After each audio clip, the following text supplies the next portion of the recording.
Live from New Delhi, you're watching DD India Global. We'll get you top stories from India and the region. I'm Tanvi Taneja, and for news from the rest of the world, I'm joined by my colleague in Washington, D.C., Nick Harper. Hi, Nick. Good morning, Tanvi. It's 10 a.m. here in Washington, D.C. Coming up on the show, a consequential ruling is expected from the U.S. Supreme Court on whether Donald Trump is immune from prosecution.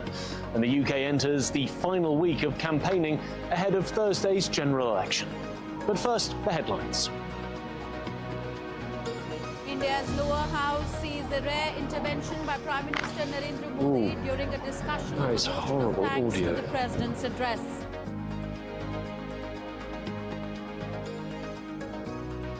The U.S. Supreme Court due to rule on Donald Trump's presidential immunity bid involving his efforts to subvert the 2020 election results. French parties rush to build anti-far-right front after Marine Le Pen's far-right national rally wins the first round of voting in the polls. And with 3 days to UK polls, British Prime Minister Rishi Sunak says only his Conservatives can make voters' voices heard if a Labour-led government is elected.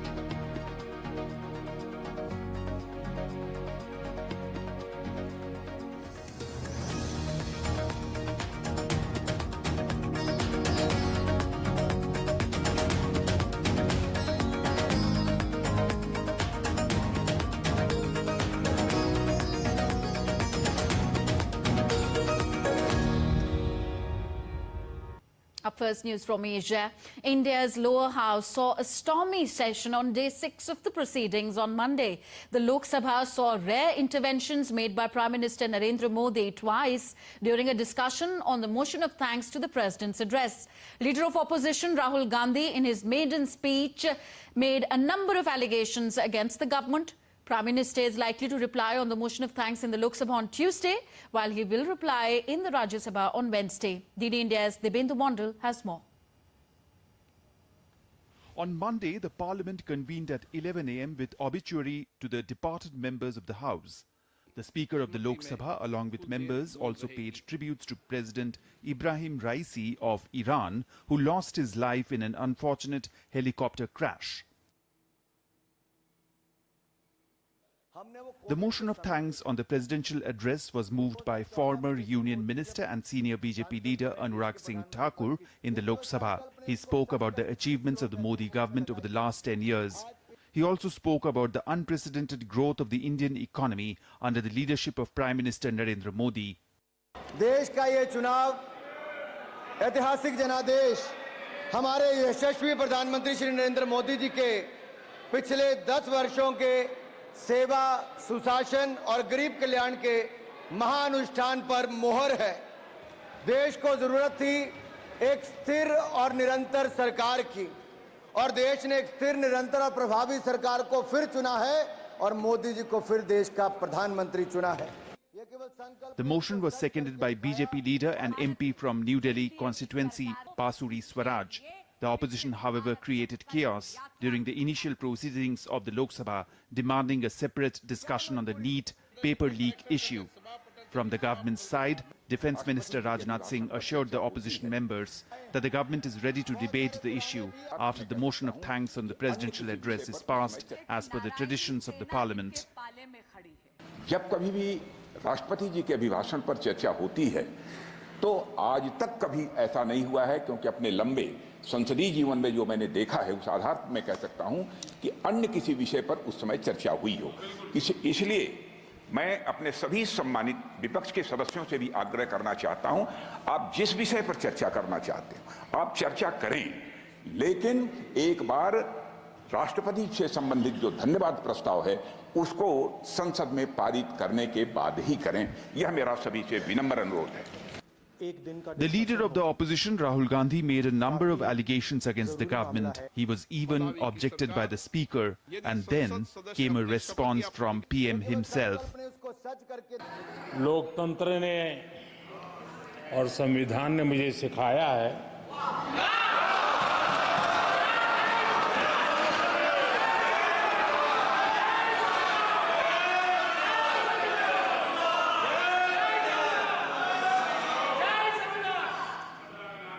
कि मुझे विपक्ष के नेता को गंभीरता से लेना चाहिए। The Prime Minister's reply will lay bare the facts put forward by the opposition leaders in both the houses of Parliament.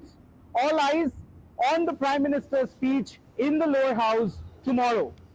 This is Dibyendu Mondal from New Delhi for DD India.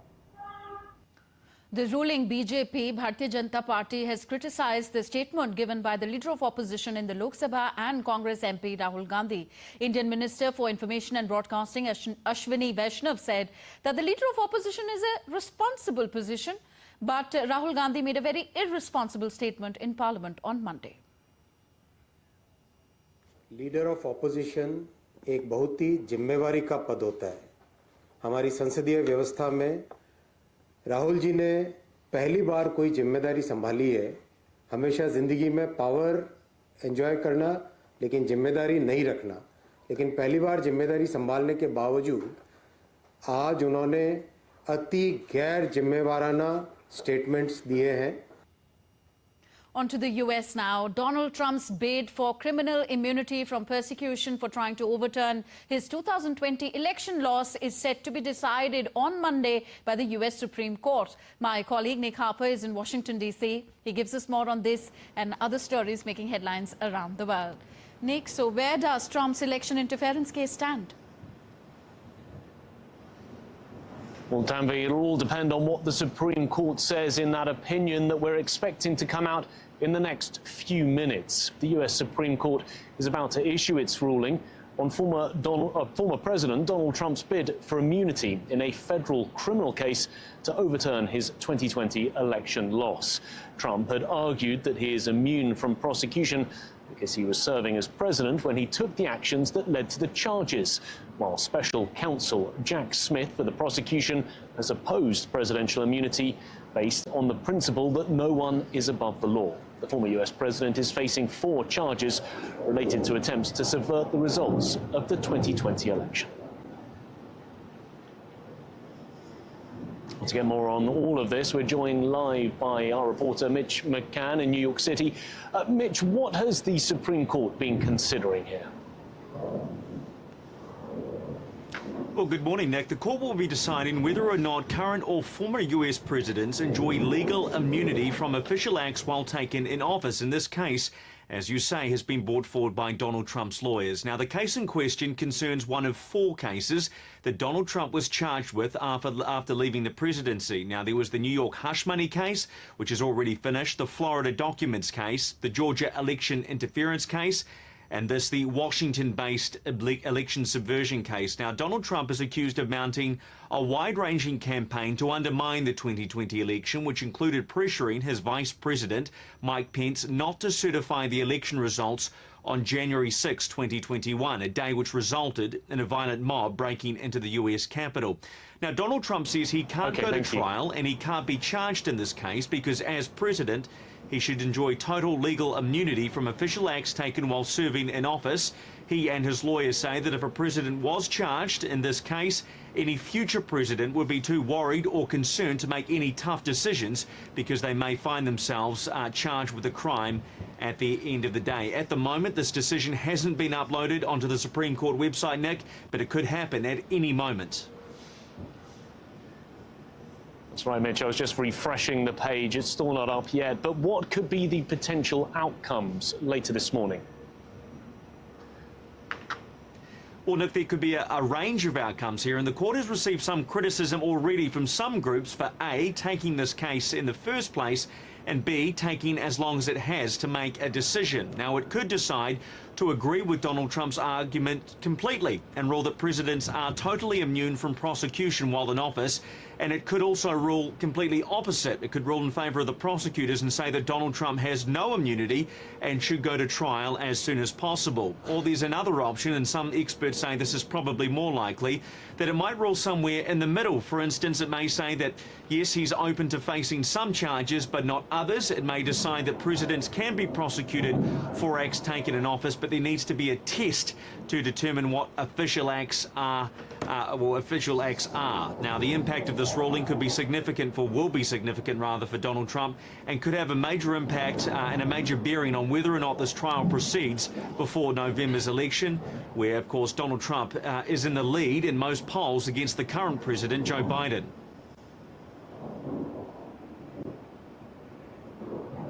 Mitch McCann reporting live for us from New York City. Thanks, Mitch.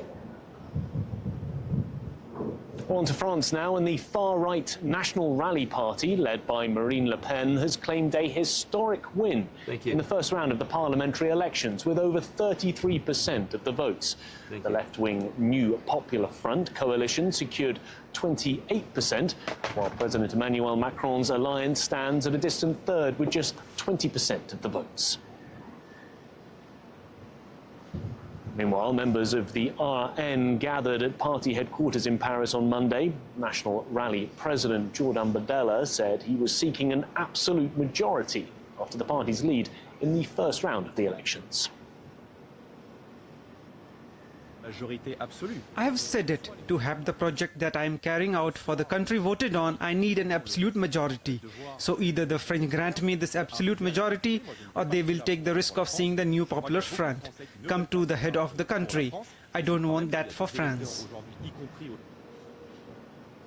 All of this as France's political parties are seeking to build a united front aimed at blocking the path to government of Marine Le Pen's far-right National Rally. Elections for the 577 seats in the lower house National Assembly are a two-round process, with the second round of voting scheduled to take place this coming Sunday.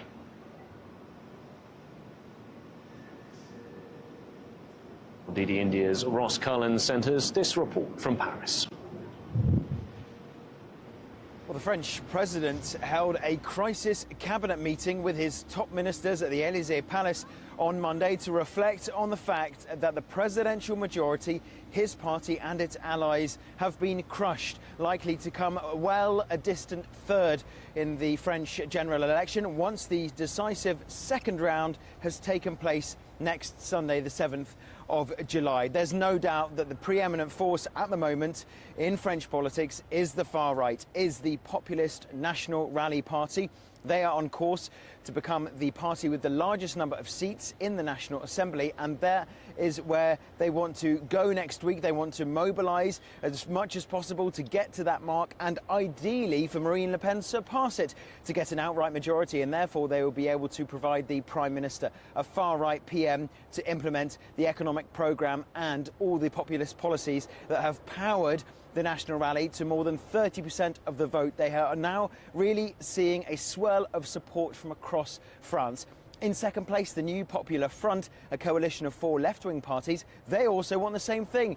They have an ambition to win an outright majority in next week's second round and provide a left-wing Prime Minister. Either option would be bad for Emmanuel Macron, working with a left-wing Prime Minister, working with a far-right Prime Minister, different political ideologies from the French president, who is a centrist. Either way, when you look at it, it is a humiliation for Emmanuel Macron. It is a humbling for his party, and the gamble that he took in calling this snap parliamentary election has completely backfired. Ross Cullen in Paris, reporting for DD India. Or from France's election to the UK's, where the UK is now in its final week of election campaigning, ahead of the country going to the polls on Thursday. The leader of Britain's opposition Labour Party, Keir Starmer, has said that progressive parties across the world had to understand voters, that they're unaffected by mainstream politics. He made the comments in response to the gains made by Marine Le Pen's far-right National Rally in the first round of the French parliamentary election. Speaking in Hitchins at a campaign event, Starmer said progressive parties such as his are the only parties able to meet the challenges posed by the rise of far-right parties. We need to address the everyday concerns of so many people in this country who feel disaffected by politics, who feel that on this Thursday feel either that the country's too broken to be mended, or that they can't trust politicians because of what the Tories have done after the last 14 years. We have to make that progressive cause, but we have to, in making that, understand why it is, certainly in the United Kingdom, after 14 years of chaos and failure.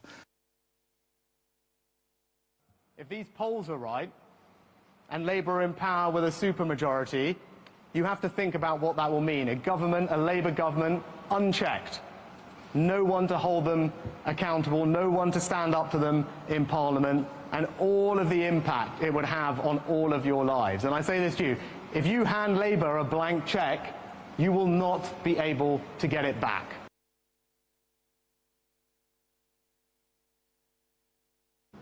The Kremlin has expressed concerns over reports of Ukraine increasing its military presence along the border with Belarus. Belarusian military reported that Ukraine has been moving more troops, weapons and military equipment onto its northern Zhytomyr region, which borders Belarus. Meanwhile, Ukraine's border guard dismissed reports about reinforcing troops near Belarus. 4 people have died and 2 are missing in Switzerland after violent thunderstorms and melting snow caused flooding and landslides in 2 southern cantons and also affected parts of Italy. In the southwestern Swiss cantons of Valais, police said a man was found dead in a hotel in the alpine town of Saarbrücken. Video shows a helicopter evacuating people from other flooded areas in the same canton. North America is bracing for 2 storms at the same time. Hurricane Beryl has made landfall over the Caribbean. The Category 4 hurricane is bringing strong winds and heavy rainfall. Beryl regained strength overnight. As a result, several flights have been cancelled from Barbados, St. Lucia and St. Vincent. A nationwide shutdown was also announced by many Caribbean nations, including Barbados and St. Lucia. While on the coast of eastern Mexico, Tropical Storm Chris has made landfall. The storm was downgraded to a tropical depression as it continues to bring heavy rainfall. Well, that's it from me here in Washington. Tanvi, handing it back to you in the studio. Thank you, Nick. Nick Harper joining us from Washington, D.C. You're watching DD India Global, still to come on the show. India's new criminal laws replacing the colonial-era criminal codes come into force today. The new laws aim for faster trial, mandatory forensics and a more victim-friendly system. And Saeed Jalili and Masood Pezeshkian start their campaign in the battle for Iran's presidential runoff race on Friday.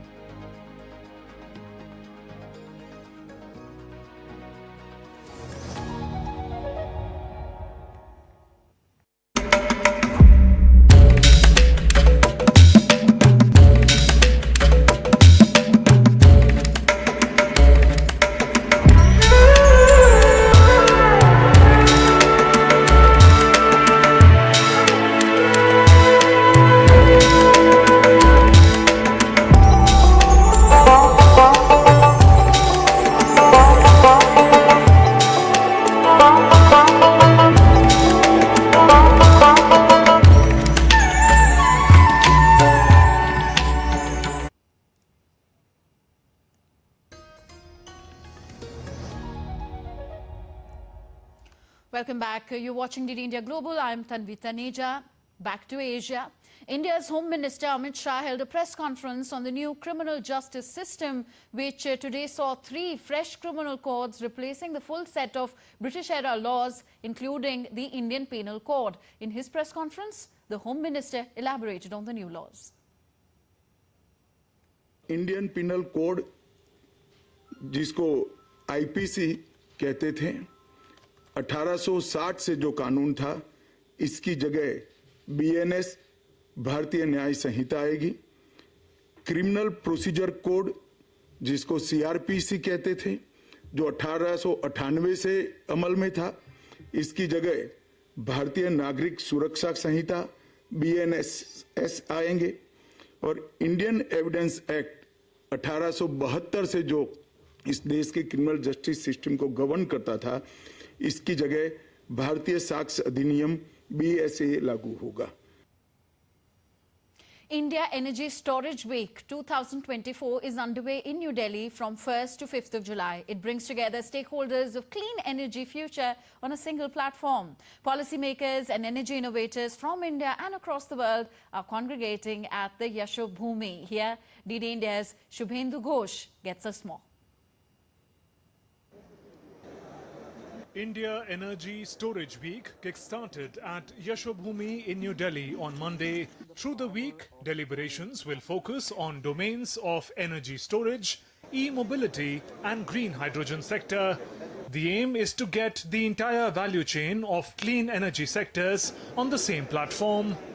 So as you are aware, for India, energy transition is very, very important. We have taken our commitments for 2070 for net zero. A lot of investors are here.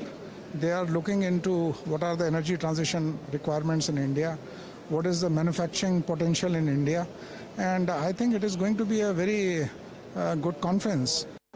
India Energy Storage Week is attracting global participation with over 30 countries, 250 regulators, policymakers, exhibitors, and over 1,000 industry leaders.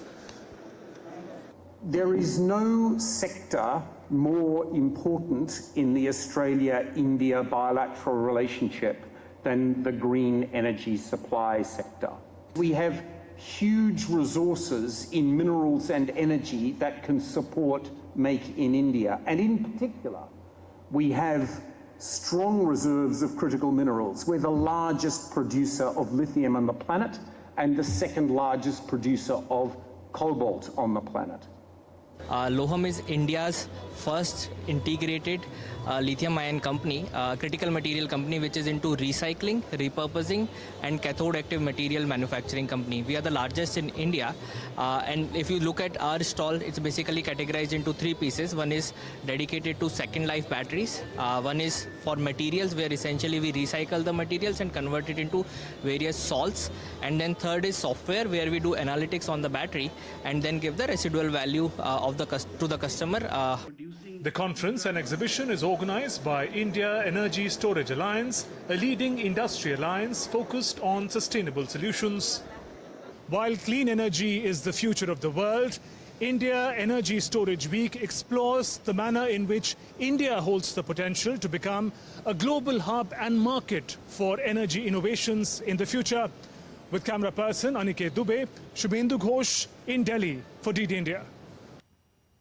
And now on to South Africa, where President Cyril Ramaphosa appointed a cabinet of ministers in the Government of National Unity. The cabinet includes 9 of the 11 parties in the Government of National Unity. Our African correspondent Leon Sengay tells us more. The expanded cabinet of 32 ministers will lead South Africa's first national coalition government. But the announcement comes after lengthy wrangling between the country's largest two parties, the African National Congress and the Democratic Alliance, over negotiations on allocation of positions. The ANC will now have 20 ministers and 33 deputy ministers. The Democratic Alliance, which took second place in the elections, will have its leader, John Steyn Hussein, take up the position of Minister of Agriculture, with 5 of his DA members also getting ministerial positions and another 6 slated to serve as deputy ministers.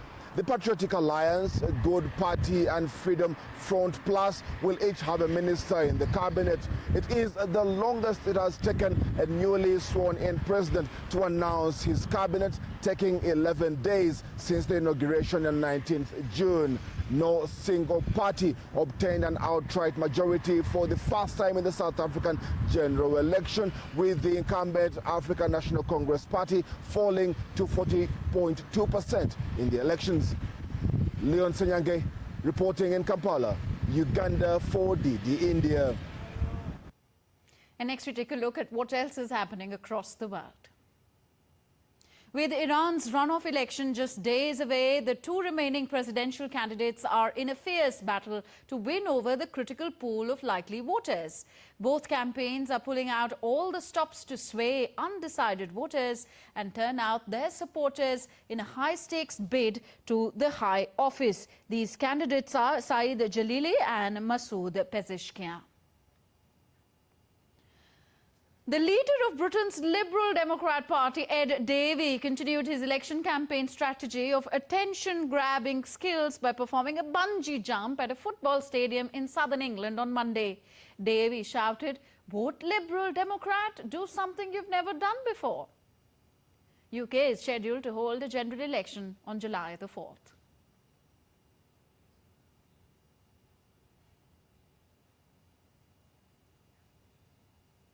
And a Chinese space rocket accidentally launched during a test before it fell and crashed in a hilly area of the city of Gongye in central China on June 30th. Beijing Tianbing Technology said on Sunday that the first stage of its Tianlong 3 rocket under development had detached from its launch pad during a test due to structural failure. There were no reports of casualties after an initial investigation. So that's it in this edition of DD India Global. Do let us know your thoughts on the news of the day. Connect with us on Facebook, X, formerly Twitter, and Instagram at DD India Live. And for those on the go, you can catch all the latest news and updates from our DD India mobile app. The app is available on both Android and iOS platforms. So we will be back with more news as it breaks air on DD India. I'm Tanvi Taneja from my entire team here in New Delhi. Thank you for watching. Namaskar.